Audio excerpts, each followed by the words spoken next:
Voici le général de Gaulle. Pour la première fois, un clone d'animal adulte, une brebis. Et maintenant, écoutez Yuri Gagarin. C'est le premier jour de l'Euro. Europe 1.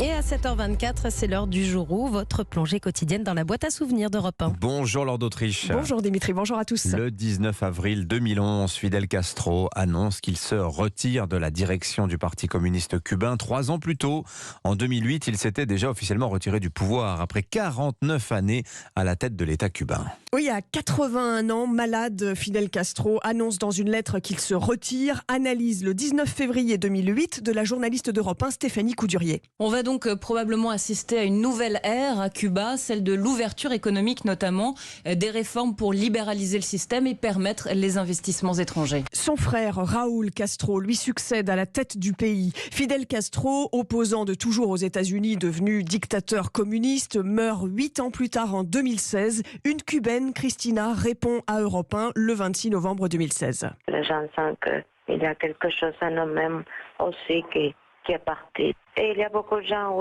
qui sont en train de travailler pour continuer avec le développement du pays. Et les obsèques de Fidel Castro ont lieu le 30 novembre 2016. Et lors de ces funérailles, justement, les discours officiels se succèdent pendant 4 heures. Oui, avec pour terminer le discours de son frère Raúl Castro. Le journaliste Walid Berissoul est à La Havane pour Europe 1. Pas un seul mot sur l'avenir du pays, mais ce cri de ralliement qui suffit à rassurer parmi la foule. Avec Raúl Castro, dit Marta, c'est la continuité.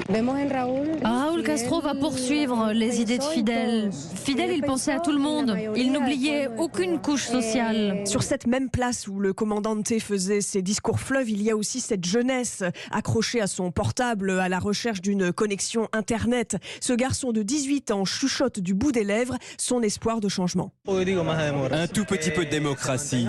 On n'est pas que des Castro au pouvoir. Cuba est resté au siècle dernier. Faut rentrer dans le 21e siècle.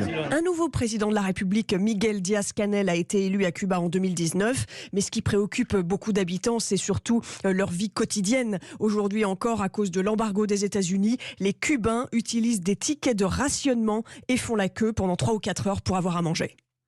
Merci beaucoup Lord d'Autriche pour ce bain de mémoire grâce aux archives sonores d'Europe 1.